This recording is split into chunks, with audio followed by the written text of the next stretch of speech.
Hi everyone, it's Katrina. There is a mystery unfolding in the Sahara as we speak. A bunch of lost fortresses have been revealed by satellites. Technology is helping us see more than we could ever see before. Let's take a look at mysterious lost civilizations that have just been found. The lost civilization of the Sahara. The oil industry, known for its relentless pursuit of black gold, stumbled upon something far more precious: the remnants of a lost civilization. At least precious to the rest of us. Hidden beneath the desert sands of the Sahara, a network of ancient cities and intricate irrigation systems has been revealed, captivating the world's imagination. You've seen castles in the sand at the beach. Now you're about to see real-life castles in the desert sands of the Sahara. Archaeologists have found evidence of not only a lost civilization, but also of a legendary city that nobody thought really existed. Let's start with the satellite photographs. A team of scientists from the UK looked at high-resolution images used by a rather surprising source. Their satellite pictures came from the oil industry, who, as you may know, have a vested interest in any desert that might be harboring oil. The team of scientists were led by David Mattingly at the University of Leicester. The images they looked at revealed more than 100 fortress settlements spread across the Sahara Desert of southwestern Libya. These ancient settlements were communities occupied by a mysterious people known as the Garamantes. David and his team identified farms, villages, and towns protected by strong walls. But there is more going on here than scientists realize. The Garamantes may not have been the only civilization to get lost under the desert sands. Here's what historians do know about the Garamantes. They emerged around the 2nd century BC and thrived for almost 1,000 years. They lived right next door to the Roman Empire. In fact, the fortress cities of the Garamantes mark the dividing line between the Romans and the native kingdoms of Africa. Not much else is known. Scientists don't know why they disappeared in the 7th century AD, or what kind of technology they may have had, or what the Garamantes culture was like. Libya doesn't have the kind of cash to fund massive archaeological research. That's why David and his team are focusing so hard on learning more about them. David suggested the Garamantes civilization collapsed when they ran out of groundwater and were stuck, parched in the arid desert.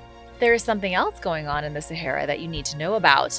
David and his team may have accidentally stumbled upon the path to a city lost for centuries, a place that has been captivating people with myths and legends for years. And that place is the lost city of Zerzura, which I'll tell you more about in just a second. The lost white city of the sands. The legendary city of Zerzura is lost somewhere in the Libyan desert. Explorers have gone thirsty in search of this mythical place, which is said to be home to riches beyond the imagination. Yet until now, no trace of it has been found. Almost every legend places Zerzura somewhere in the Libyan desert, very close to where David and his team identified the ruins of the Garamantes. This is why David's discovery is so important. He and his colleagues don't know that every ruin in the satellite images belonged to the Garamantes. There could be ruins from another civilization mixed in with the others. The earliest European reference to Zerzura was published in 1843 by the Egyptologist John Gardner Wilkinson, but it's hardly the oldest reference. Wilkinson wrote that 6 days west, along the road to Farafre, is a mysterious oasis rich in palm trees and bountiful spring water. Wilkinson claimed the shining city in the sand, which he called Zerzura, was discovered about 20 years earlier by an Arab who was looking for his missing camel. John Wilkinson never laid his own eyes on the city. He only retold rumors that he had heard from others. The rumors went back way earlier than John Wilkinson, though.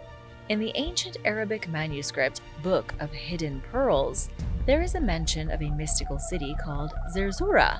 The Book of Hidden Pearls claims that Zerzura is as white as a pigeon or a dove, each of its stones perfectly pale like milky marble. But the rest of the details in the book are vague. It says that the king and queen are sleeping in the castle, but not to approach them. Instead, take the treasure and flee. The message in the book is so cryptic that many wonder if it's even talking about a city at all, or some other obscure legend. 20th century explorers hunted for Zerzura and found only sand. Some believe its entrance is hidden near the caves of Gil Kabir, discovered in the 1930s. I wonder if this city isn't among those David and his team identified in Libya. Perhaps whoever built Zerzura did so in the ruins of the Garamantes civilization. The mysterious Indiana Jones civilization. Off the coast of Naples is a sunken wonderland of ancient altars and marble slabs.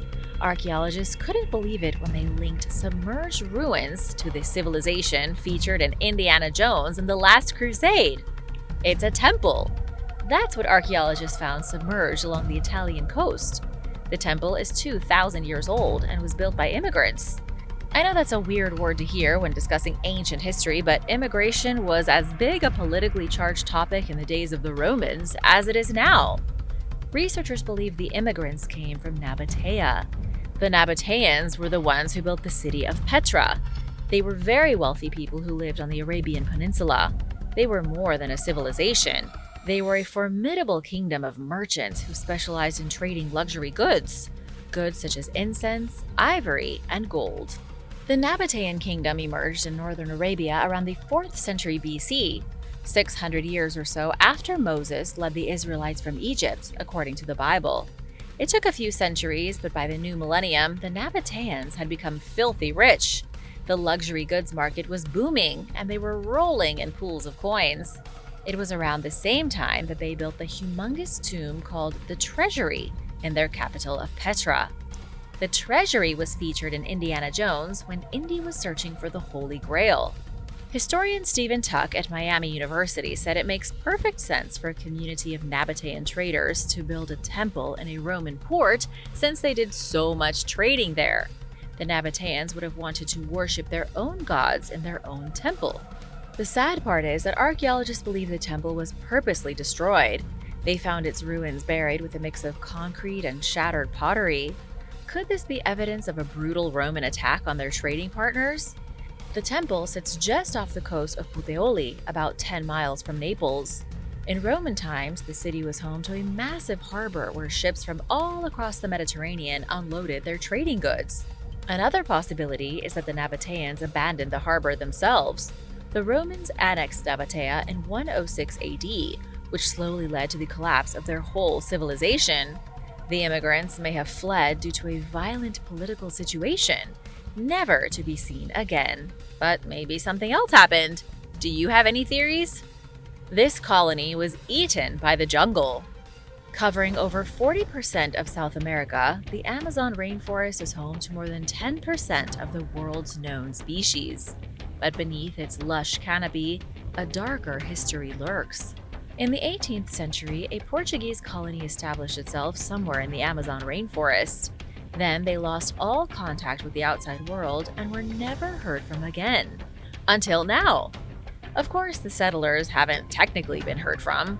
There are no survivors, no 200-year-old Portuguese villagers reaching out to the modern world with carrier pigeons. Instead, scientists think they may have found the abandoned colonial city swallowed by the hungry forest. Eduardo Neves was the lead researcher for this mission. He also happens to be the director of the Museum of Archaeology and Ethnography at the University of Sao Paulo. According to Eduardo, his team identified the layout of a city in the Amazon. But don't get too excited because almost all of it is destroyed. Have you ever wondered why people in Brazil speak Portuguese but most of South America speaks Spanish? It's because while the Spanish conquistadors were conquering the Inca, Portugal was establishing a colonial administration in Brazil. The Portuguese invasion began in the year 1500. Pedro Álvares Cabral arrived in Brazil and claimed the land for Portugal, despite it being already inhabited. Over the next 300 years, Portugal established total domination of Brazil. They brought in slaves from Africa to exploit the natural resources, harvesting coffee, sugar, and a lot of gold. Only in the 19th century did Brazil declare its independence, ending 3 centuries of colonial rule. Now, scientists like Eduardo are trying to piece together the ancient history of the Amazon before it's too late. While searching for evidence of lost civilizations in the Brazilian state of Rondônia, Eduardo and his team spotted a stone structure. It looked like the wall of a colonial building, which was enough probable cause to bring in the heavy weaponry. By heavy weapons, I mean laser beams. The team used LiDAR technology to scan the jungle, revealing the ruins of a colonial settlement. It appears to have been completely abandoned and taken over by the forest. It also looks as if the settlement was dismantled on purpose, its stone blocks taken elsewhere. Nobody knows who started the settlement or what kinds of horrors they endured in the jungle before finally giving up. And now for a quick break because it's shoutout time! I want to give a huge thank you to Nishal Shiodal and Quicklist for supporting this channel. We wouldn't be here without you. Be sure to subscribe if you haven't already for more videos like this. The Viking village almost destroyed. A farmer's plow, a stroke of fate, and 1,000 years of history nearly vanished beneath the soil. Do you ever wonder how many archaeological wonders have been destroyed by farmers? In 1953, a parcel of land was being cleared when the workers realized the field was covered in debris from the Middle Ages. They were clearing the ruins of a lost Viking village. It's fortunate that some people identified the debris and stopped the work. An archaeological excavation was carried out shortly after, and researchers found 45,000 objects. What are you even supposed to do with 45,000 pieces of history? Most of them were put in a basement archive, where they've been slowly analyzed by scientists over the last 70 years. Each artifact helps recreate what life was like in a Viking town more than 1,000 years ago. The village is called Borgund, and its origin is a bit of a mystery. Danish archaeologist Geet Hansen said the town was likely built in the 900s, near the end of the Viking Age. By the 13th century, it was one of the largest medieval towns on the coast of Norway. A century later, Borgund was in ruins. It was abandoned and forgotten. Scientists think they know why, but it's not a pretty picture. In 1349, do you know what came to Norway? I'll give you a hint. It nearly wiped out 3/4 of the European population. That's right, the bubonic plague came knocking on Norway's door. Countless people died, and at the same time, the climate changed. It got really cold, which undoubtedly affected crops. Between the plague and the lack of food, Borgund's population dwindled to nothing. The town faded from history, only to be rediscovered and almost destroyed during land clearing. The 45,000 artifacts recovered from its ruins include a staggering number of shoe fragments. So many pieces of shoes have been found that archaeologists could start their own Viking shoe line and sell them at Foot Locker if they wanted to. Ancient cultists ruled Israel. History is changing in Israel. Scientists have found evidence of a culture from 5,000 years ago that had an obsession with cultic practices. They were the original cultists, worshipping unknown entities in the Promised Land 3,000 years before Jesus was born. Archaeologists in Israel have found what might be the oldest temple ever uncovered in the Judean lowlands. It was already considered ancient when the Nabateans built Petra. Researcher Yitzhak Paz with the Israel Antiquities Authority said it best. He said, "The significance of the site we are working on is immense." What archaeologists found is early evidence of a large population of prehistoric people moving towards being an urbanized society. The temple is only one part of a much larger settlement uncovered near Beit Shemesh. But what did the temple look like? It was an amazing mix between an ancient Roman temple and Stonehenge. Archaeologists found a building with thick walls and benches inside, which likely served as a church.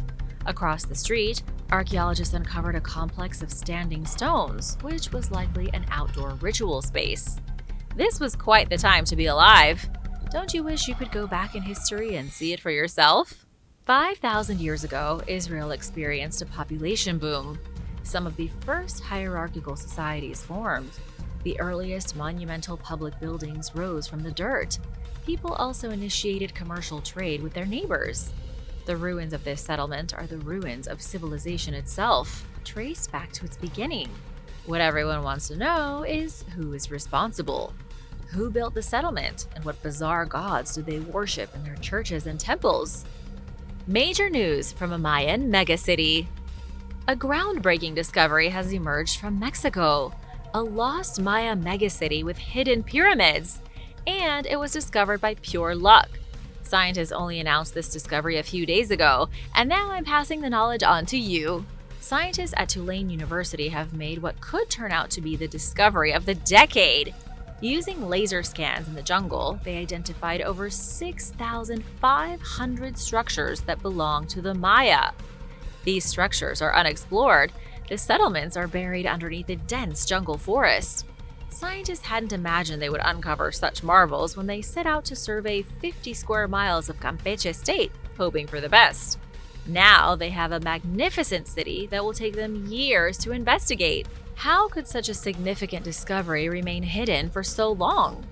You might find it funny that the locals already knew about the ruins, but never thought much of them. The government didn't know about the ruins, the scientific community didn't know, but locals farmed amidst the broken shells of Mayan structures seemingly without a care in the world. The lost city with its giant pyramid was a normal piece of the background for them. The biggest revelation is that the Maya civilization was even bigger than previously thought. Campeche state is not somewhere that archaeologists have focused on in the past. They've been busy studying places like Chichen Itza, where the tourist crowds can be found. Now it turns out the crumbling cities of Campeche are just as impressive as Chichen Itza or Tikal. The region of overgrown jungle was heavily urbanized by ambitious and industrious Maya. Now scientists just have to get on out there and investigate. The real Atlantis? Atlantis is in the last place anyone thought to look. A newly found city off the coast of India is rewriting the history of human civilization. It seems the city is even older than the oldest known civilizations in the world. This discovery has the scientific community holding their breath in anticipation. The ruins of the metropolis were found by India's National Institute of Ocean Technology at the bottom of the Arabian Sea. Although nobody knows the true identity of the city, it is being hailed as the mythical megalopolis of Dwarka. Dwarka's earliest references are in ancient Hindu mythology. Amazingly, the Hindu tale of how Dwarka came to be underwater is very similar to Plato's story about how Atlantis came to be underwater. In Hindu lore, Dwarka was one of the biggest and most important cities on the planet, an estimated 12,000 years ago or more. But the city was reclaimed by the sea when Lord Krishna left the world. As the city of Dwarka sank, its highly advanced citizens drowned, and their culture was destroyed forever. In Plato's tale of Atlantis, the same thing happened. Atlantis was destroyed by the gods out of anger 12,000 years ago. It sank and everyone was killed, except perhaps a few people who escaped to start a new civilization. Even the date of destruction is the same in the Atlantis story and the Dwarka story. Are these fictional tales, or are the myths historically accurate? Could Dwarka be Atlantis? It's definitely a possibility, especially because of what scientists have found at the bottom of the sea. They have uncovered a detailed road network, the remnants of temples, sophisticated sewage systems, and artifacts proving the builders of the city had advanced technology. The crazy thing is that researchers have dated the sunken ruins to about 7500 BC, placing them fairly close to the timeline given by the old Hindu texts and Plato's books. To give you an example of how old the city is, ancient Egypt didn't start until 3100 BC. The city itself is 126 feet below sea level, and although it does indeed exist and was studied by Indian archaeologists, nobody else is talking about it. How can that be? What's going on? Let me know your thoughts in the comments. Is this the oldest lost colony ever? Once again, a discovery that challenges the very foundations of human history has emerged from the depths of the ocean. Researchers discovered another sunken settlement, but its age defies logical interpretation. Scientists say the lost colony is 2.5 million years old. Humans didn't even exist 2.5 million years ago, so how does this make any sense? Don't worry, it gets even more shocking. Among the evidence of a human colony in Australia during the late Pleistocene era, scientists found potential proof of a land bridge. Dr. James Bennett said this land bridge may have connected Australia to other continents, allowing primitive humans to go on the biggest walk in planetary history. Before Australia was a huge island, it was accessible by foot. Let's take a look at the discovery and try to make sense of its impossible nature. A group of scientists were studying a sunken landmass about 250,000 square miles large. That's nearly 2 times bigger than the UK. The researchers were astonished when they found signs of human life. The sunken landmass once hosted a network of lakes and rivers.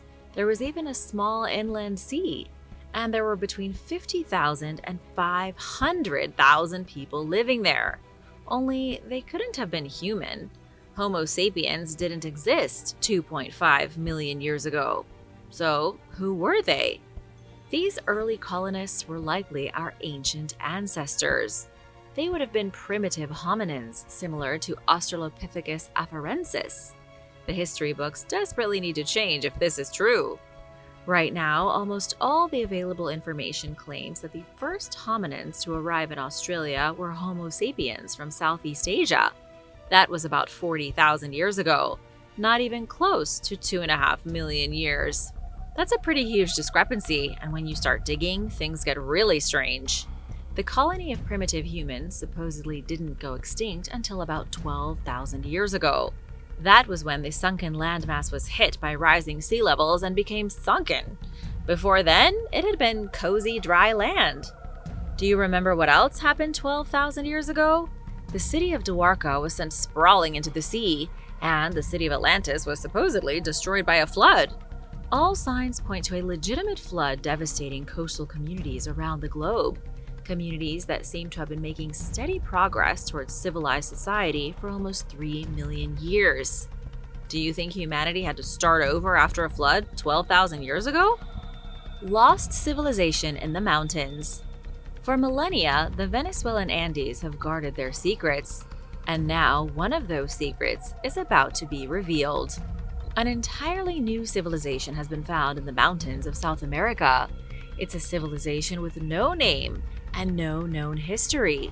Scientists are trying to figure out if they were hunter-gatherers or sophisticated urbanites. It all began on a flat mountaintop in Venezuela. Archaeologists had searched the mountains before and found no signs of human activity. There isn't a ruin to be seen anywhere. Not one piece of evidence that humans ever built a city or constructed a temple. Then researchers found the artwork. They found leaf motifs, colorful designs, strange patterns, a whole wall covered in dots, and curious stick figures. All this artwork is painted on rock walls and heavily faded. After all, it's at least 4,000 years old. Scientists can't figure out who is responsible for the artwork. There's the issue of no other signs of human activity in the area, but there is also the strange fact that the artwork isn't comparable to other ancient art in South America. It is totally unique, suggesting the culture responsible is also totally unique. This is a legitimate lost civilization, one that scientists know absolutely nothing about. Researcher Jose Miguel Perez Gomez said the culture was likely spawned from hunter-gatherers who arrived in Venezuela about 11,700 years ago. Wow, that same number strikes again. While Atlantis and/or Dwarka was being destroyed and the mysterious colony of humans in Australia was being flooded, a group of people arrived in Venezuela. Perez Gomez said the new culture settled in the Venezuelan mountains, established society, and then slowly spread out across the rest of the region. This might have been the starting point of all South American civilizations. The original Rosetta Stone discovered. Can a forgotten language etched into an ancient rock rewrite the history of Europe? Scientists have found the original Rosetta Stone, a rock slab that is 2,600 years old and engraved in one of the earliest European languages ever invented. But unlike the Rosetta Stone, this ancient rock's secrets remain undeciphered. Scientists know a lot about the rock, just not what's written on it. The stone was created by an ancient civilization that dominated the Iberian Peninsula of Spain starting about 3,000 years ago. They are known as the Tartessos people. The Tartessos are a fascinating enigma of world history. They left a ton of evidence of themselves behind, but it's all very confusing to make sense of. There are written records that nobody can read. There are amazing structures whose purpose is unknown. The Tartessos even made a surprise appearance in the Bible. They had sophisticated construction techniques that were miles ahead of other civilizations from the same era. Then they disappeared into thin air, just like most of the lost civilizations I've told you about. The Tartessians lived in Spain for only about 300 years, which isn't that long compared to other civilizations. But even in such a short time, they became wealthy. They built a myriad of gigantic structures, and they hoarded wealth like a dragon in a mountain. Then, in the 6th century BC, right around the time the mysterious stone was carved, they disappeared without a trace. Some archaeologists say it was violence that ended their civilization. Others claim economic instability was the cause, or maybe it was an earthquake. The sudden rise and abrupt fall of the Tartessos is such a confounding mystery that some people have compared it to Atlantis. If only somebody could decipher this newly discovered stone tablet. Maybe if you have some free time, you can give it a whirl yourself. The tablet is engraved with a battle scene, what looks like 2 warriors caught in combat. Surrounding the warriors are 21 signs, believed to be part of the original Tartessos alphabet. Sadly, there is a chunk missing, so the tablet is not complete. Researchers doubt they'll be able to crack the code without the missing piece. We may never be able to read the few surviving documents from a civilization that deserves more attention than it gets. Who were the biblical Didanum? One of the creepiest and most misunderstood races in ancient texts is the Didanum. They showed up in the Bible, are closely related to giants, and have a bizarre connection to pagan gods.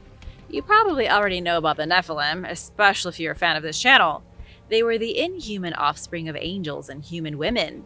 The angels couldn't keep their hands to themselves, and they created abominations that God despised.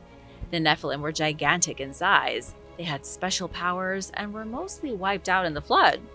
The Rephaim appear in the Bible as a tall and mighty people living in the land of Canaan. Scholars have a hunch that the Rephaim were the leftover Nephilim, who didn't go down with the ship, so to speak, during the flood.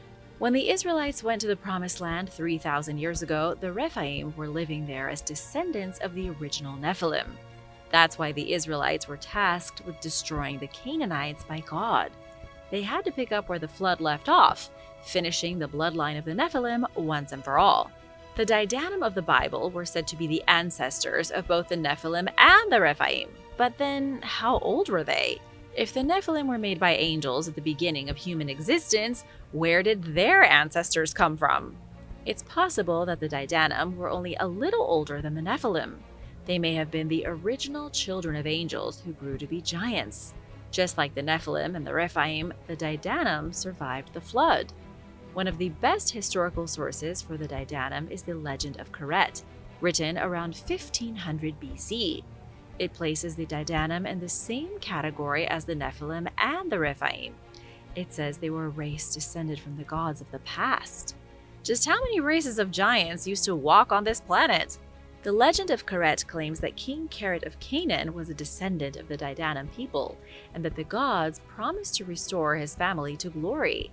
What we have here are multiple sources referring to different races of giants living in and around the land of Canaan at the time of Moses. The Didanum appear to have been a real group of people, and they were apparently huge. Humans destroy the world again. If you think humans are destroying the earth today, hop in a time machine. 55.5 million years ago, there was a big spike in the global temperature that lasted roughly 200,000 years. It might be our fault.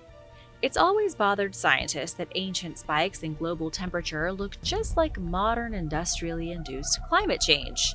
Conditions today seem to mimic conditions in the past, suggesting that humans could be to blame for disasters millions of years ago. Astrophysicist Adam Frank at the University of Rochester has discussed the idea that temperature spikes could correlate to the rise of alien industrial civilizations. Adam and his colleague Gavin Schmidt from NASA were so intrigued by the idea that they recently published a paper about it. The theory is surprisingly convincing. When an alien civilization finds a habitable planet, they send a scouting party. Then they create an exo-civilization. Because civilization produces industrial waste, it causes the climate to change. Temperatures spike and disasters ensue. Adam and Gavin wonder if this exact thing may have happened on Earth. They may have filled the atmosphere with such pollution that the climate became unstable, so they left. Or at least most of them left. Maybe you and I are the great descendants of this hypothetical civilization. What are your thoughts on this? Thanks for watching! Which lost civilization did you find the most exciting?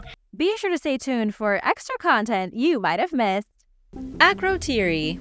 Akrotiri is one of the most likely candidates for the location of the lost island of Atlantis. According to the only source for the myth of Atlantis, the Athenian philosopher Plato, the Atlanteans lived somewhere beyond the Pillars of Hercules. In antiquity, this was the Strait of Gibraltar. If what Plato said was true, this would put Atlantis somewhere between Europe and America, in the middle of the Atlantic Ocean. However, historians believe the Minoan city of Akrotiri on the island of Santorini is the most likely location for Atlantis. Around 1600 BC, an eruption from a volcano and Santorini decimated the city. The eruption was so immense that tsunami waves spread across the Aegean Sea and destroyed Minoan cities on Crete. Surprisingly, this fits in almost perfectly with Plato's story of Atlantis. He claimed that the gods were upset with the Atlanteans and destroyed their civilization overnight with great calamity, leaving nothing but mud behind. If you think about it, that description sounds an awful lot like a tsunami. The most likely series of events here is that Akrotiri was destroyed, the island of Santorini was blanketed in ash, and the Minoan civilization vanished.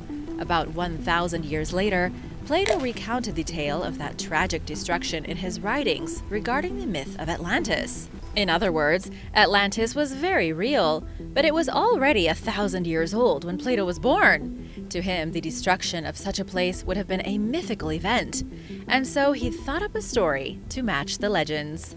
Donana National Park. Supposedly, Atlantis had 10,000 chariots at their disposal, an extremely powerful army, and highly advanced technology. As reported by Plato, they had elephants, bulls, and complex canals to help with sewage and water management. He described what was clearly a flourishing society. According to a group of archaeologists from the UK, Plato was talking about a society on the Atlantic coast of Spain. Bruce Blackburn, CEO of the company Merlin Burrows, and his team used data from commercial satellites to locate a place in Spain's Donana National Park that they believe was the original city of Atlantis. Surprisingly, the location they found fits well with Plato's description. It's beyond the Pillars of Hercules and could be mistaken for a large island. The Spanish coast, of course, isn't an island, but some people may have thought so. Within the national park, the team found a lot of mysterious remains.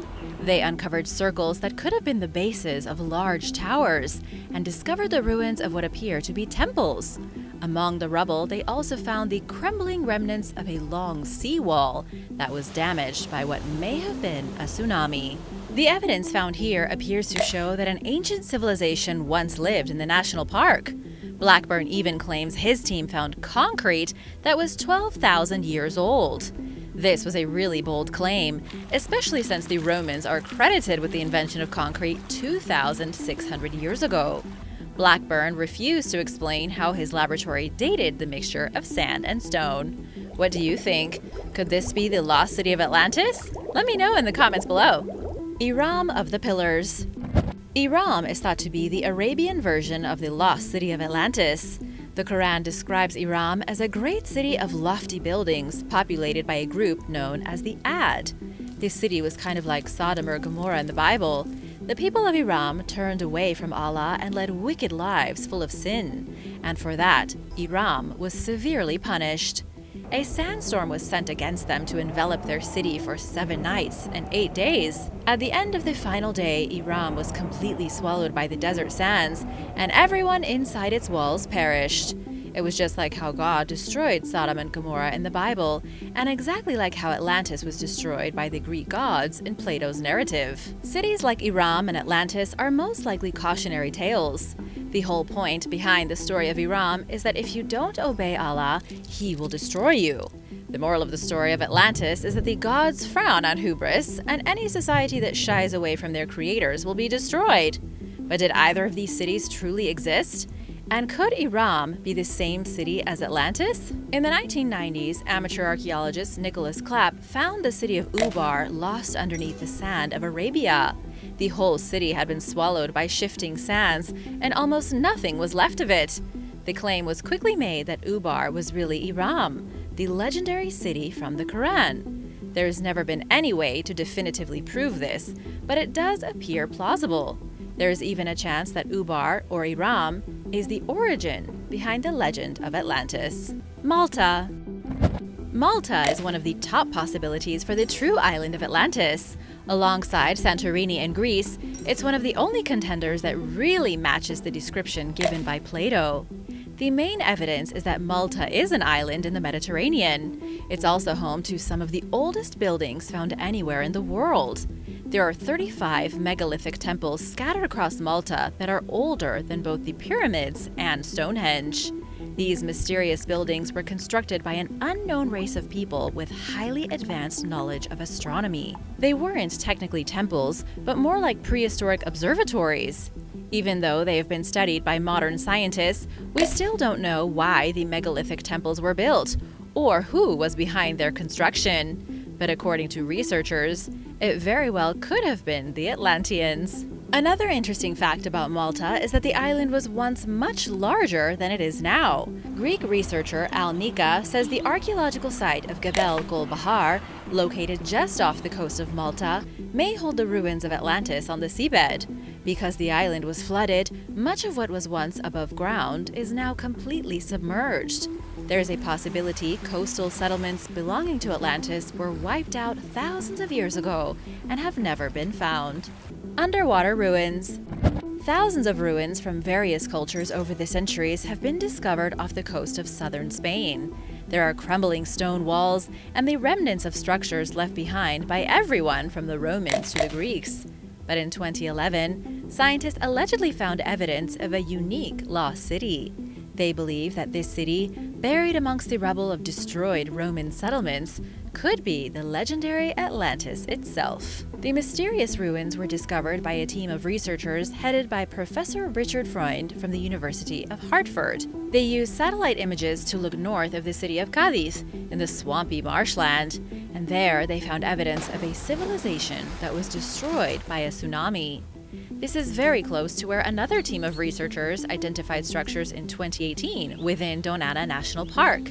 It could be that the lost people of Atlantis dominated the whole southern region of Spain, and that some of their cities were swallowed and are now buried under the marshlands. It's possible that other civilizations may have been abandoned after the tsunami as well. Either way, there does appear to be something hidden under Spain's southern marshes, and it could be the bones of Atlantis. And now for number 5, but first, it's shout-out time! I want to say a big thank you to Trevon Willie and Eric Mack for supporting this channel. If you are new here, be sure to hit that subscribe button and join the family. Ice-free Antarctica. Held within Istanbul's famous Topkapi Museum is an artifact called the Piri Reis Map. It's an outline of the world that was created in 1513 using information from over 20 different maps of the Earth, including charts used by famous explorers like Christopher Columbus and Vasco da Gama. It was Turkish adventurer Admiral Piri Reis who drew the map 2 decades after Columbus stumbled upon North America. The strangest part about this map is that it shows Antarctica connected to South America, not as its own continent. There is even a picture of a snake on Antarctica, and it's completely devoid of ice. To make matters even stranger, Antarctica was drawn on this map over 300 years before it was officially discovered in 1820. Some have speculated that while drawing his own version of the world, Piri Reis came across a much older map. This supposed other map may have been drawn when Antarctica was not covered in ice.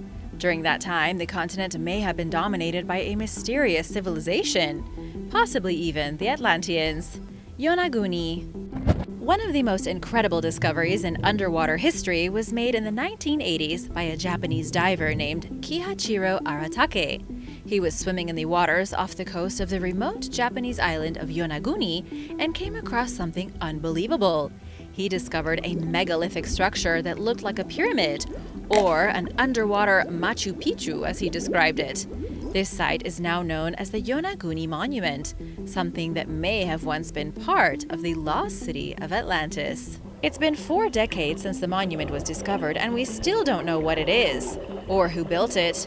Some say it was constructed by aliens, others claim it's just a natural rock formation, but nobody can agree. Is it archaeological or not?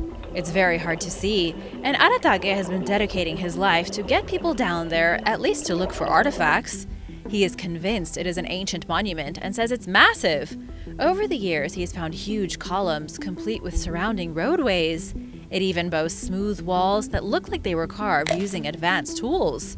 The structure is only about 15 feet deep, meaning it could have easily been above water 10,000 years ago. The monument has been largely ignored by the scientific community and by the Japanese government, yet amateur divers have surveyed what appear to be the sunken ruins of a large city with towering pyramids. Some believe this is the real Atlantis, hidden off the coast of Japan. But of course, that is far from Plato's homeland in the Mediterranean Sea. Atlantis of the Sahara. The lost city of Atlantis could be hiding in plain sight in an extremely unlikely place. There have been rumors circulating that the ancient city is not an island in the Atlantic Ocean or submerged in the Mediterranean Sea. Instead, it might be in Africa, in the country of Mauritania. Atlantis could be misidentified as a peculiar geological formation scientists call the Richat structure, or the Eye of the Sahara. Officially, the Eye of the Sahara is nothing but an anomaly to scientists. The structure is said to be a geological dome that eroded over millions of years. The dome crumbled, exposing layers of sedimentary rock in the form of concentric rings. What we see today is the collapsed dome looking like a swirling eye in the middle of the barren desert. According to another theory, the eye was once the ringed city of Atlantis. Over 10,000 years ago, a huge city with towering walls and ramparts may have stood here. Instead of being an island in the ocean, Atlantis was an island in the desert. It's possible the whole city was erased by a flood, which wiped away every last trace of it, leaving behind only the circular depression where the city once stood. Atlantis of the Azores. Another proposed location for the ancient city of Atlantis is the Azores Islands near Portugal. Archaeologist Nuno Ribeiro with the Portuguese Association of Archaeologists Research says the Azores were made by human hands thousands of years ago. He says the islands we see now are only the mountaintops of the original landmass sticking out of the ocean. In truth, the Azores are a small group of islands about 900 miles from the coast of Portugal. And yes, the parts sticking out of the water are technically the tops of mountains. It was in the early 1900s that Pierre Termier, a French geologist, discussed in a lecture how the Azores were only recently submerged. He believed the Azores were originally much larger and sank suddenly beneath the surface. However, his theory is only partially true. The Azores are volcanic, and they do descend 3,300 feet to a plateau rather abruptly once underwater. If you were to drain the water from the ocean, these would be huge mountains rising from a flat piece of land. But scientists have done tests that prove the Azores have been submerged for many millions of years. A civilization could have been living on these vast mountaintops 10,000 years ago. It's also possible the sea level rose just enough to submerge the cities of the mysterious civilization living here. But there is no proof to definitively confirm whether it was Atlantis or another unknown empire. Aztlan. Aztlan is the mythical home of the Aztec people. In the legends of the Aztec, they reached central Mexico after abandoning their homeland Aztlan. It was described as a great and bountiful island where the Aztec lived in peace and harmony. It's an important part of Aztec myths, and that's exactly what makes it so hard to explain from a scientific point of view. Experts don't know if the Aztec really did come from a mythical homeland, or if the whole thing is a work of fiction. Some historians have argued that Aztlan was merely a name for northern Mexico, where the Aztec likely migrated from. Others believe it could have been a very real island somewhere in the Atlantic Ocean. If Aztlan was an island somewhere between Europe and North America, it could have been the lost island of Atlantis. The Aztec may have had a great society thriving on this mysterious island 10,000 years ago, only for a calamity to strike. The Aztec were forced into their boats and made to paddle until they wound up in North America. And from there, they migrated to what is now Mexico City. However, this is all just speculation and no such island has been found. But Aztlan is a real place in Aztec mythology that most likely has an origin in reality. After years of searching, the Atlanteans could have really been Aztec. Thanks for watching! Where do you think the real location of Atlantis could be? Let us know in the comments below, and don't forget to subscribe. See you next time. Bye!